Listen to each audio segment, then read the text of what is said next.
सूर्या, आल्या अडचणींवर मात करून इथवर ही लढाई जोमानं लढलीस तू। हे बघ, ही लढाई जालिंदरच्या शेवटाशिवाय संपणारी नाहीये। आता तुला खचून चालणार नाही सूर्या। सूर्या, भागूला जालिंदरच्या तावडीतून कसं सोडवायचं याचा विचार केला पाहिजेस तू।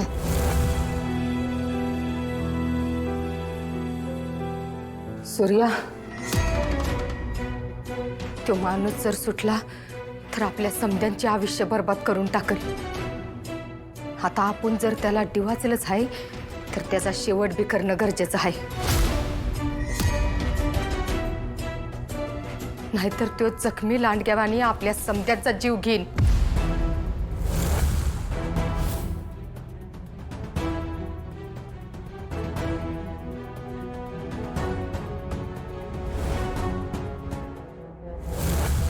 काय वाघोबाई झाली का खऱ्या आई बापाची भेट तुमची? अरे कुणी बांधलं इथं तोट रे आज।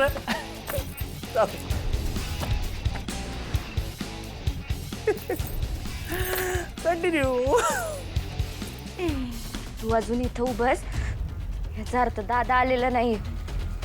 एकदा का दादा आला ना, नाही त्याने तुझी दारू उतरवली तर बघ। घाबरलो घाबरलो मी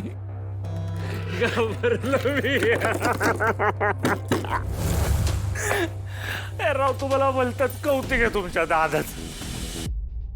एक सांगू, तुझ्या हक्काच्या आयुष्याचं वाटोळं केलं मी। तुझ्या दादासमोर किती वेळा हल्ली मी तिला हल्ली, काय करून टाकला नाही तुझा दादा माझा। असा जिवंत ठणठणीत उभा आहे मी तुझ्या पुढं। नुसतं जिवंत असून काय उपयोग आहे? तुझ्या जिवंत असण्याला काही किंमत तर असली पाहिजे ना। गावात कोणी कुत्रं विचारत नाही तुला, म्हणून तो दारू ढोसून कुत्र्यासारखा गावभर फिरत असतोस तू। तुझी लायकी दाखवून दिली दादाने तिला।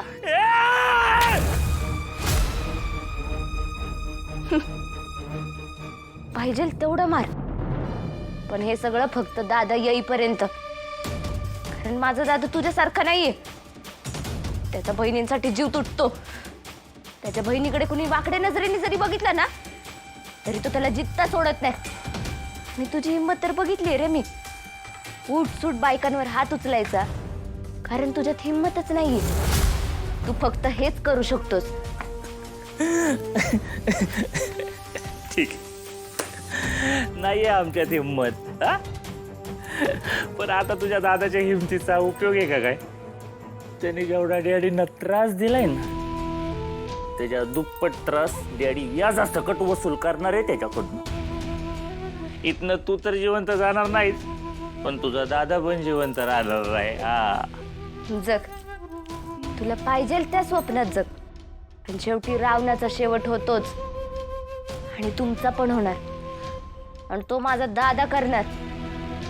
आता स्वतःला वाचवण्यासाठी गावात पळायची वेळ येणार आहे तुमच्यावर। तुझ्या दादाचे दिवस गेले ग पुरी। आता डॅडींचे दिवस चालू झाले। डॅडी जेलबद्दल बाहेर येणार, फक्त माझी बायको म्हणजे तेजूच वाचणार। बाकी तुमच्या सगळ्यांचा बाजार उठवणार डॅडी। त्यासाठी तुझा डॅडी बाहेर तर आला पाहिजे ना। अगं तुझा दादा तुला वाचवायला येते सगळे पुरावे घेऊन। आत्ताच डॅडींचा फोन झाला की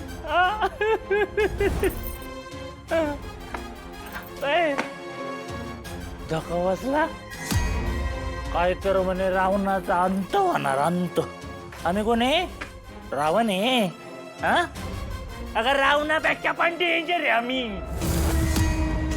रावणाचा अंत करायला निघाले ती जगताप। माझ्यामुळे हे सगळं झालं। मला माफ कर दादा, मला माफ कर। प्रसाद, बाळा लवकर बरा हो आता। असं परक्याच्या घरात किती दिवस राहायचं आपण? राजू, सूर्या बरा आहे का ग आता? भाग्याने खरंच चुकीचा निर्णय घेतला बघ। इथवर आलेली लढाई एका गोष्टीमुळे संपवावी लागते, ही गोष्ट सूर्य आणि तुळजाच्या मनाला चटका लावून जाणारी आहे बघ. मला पण हे सगळं आधीच आठवायला पाहिजे होतं. नर्मदा आत्या, मला आणि प्रसादला थोडा वेळ तुम्ही एकत्र सोडता का? मला प्रसादशी जरा बोलायचं होतं.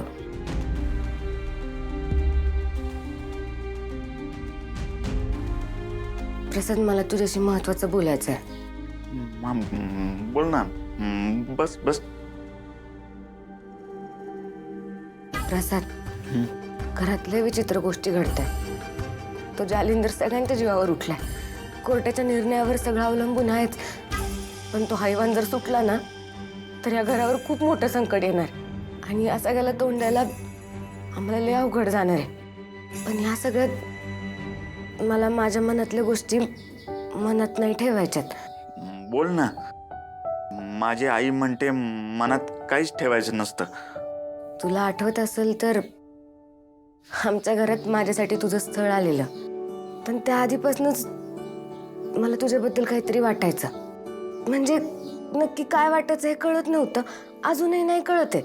पण तू ना वेगळ्यास एवढं मात्र कळतं. माझा दादा जसा सगळ्यांची काळजी घेतो, आपल्या माणसांवर प्रेम करतो ना, तसंच न कळतपणे तू माझी काळजी घेतलीस, मला सांभाळलंस. पण अचानक एक दिवशी मला तुझ्या अवस्थेचं कळलं. मला लय वाईट वाटलं ऐकून. पण ह्या सगळ्यामुळं माझं तुझ्याबद्दलचं मत नाही बदललंय आणि तुझ्याविषयी वाटणारी भावना सुद्धा. मला पण तू खूप आवडतेस.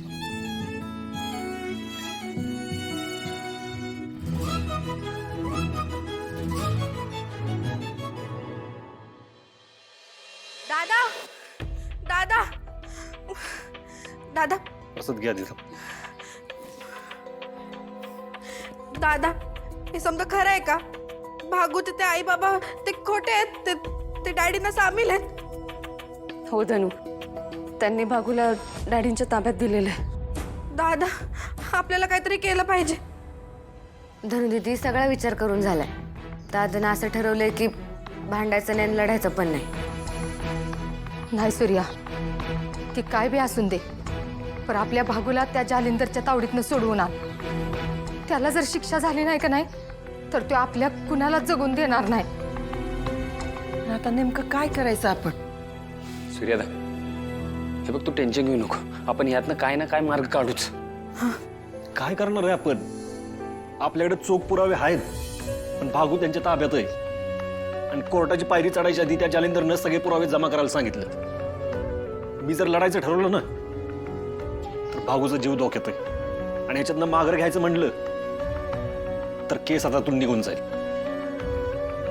काय करायचं?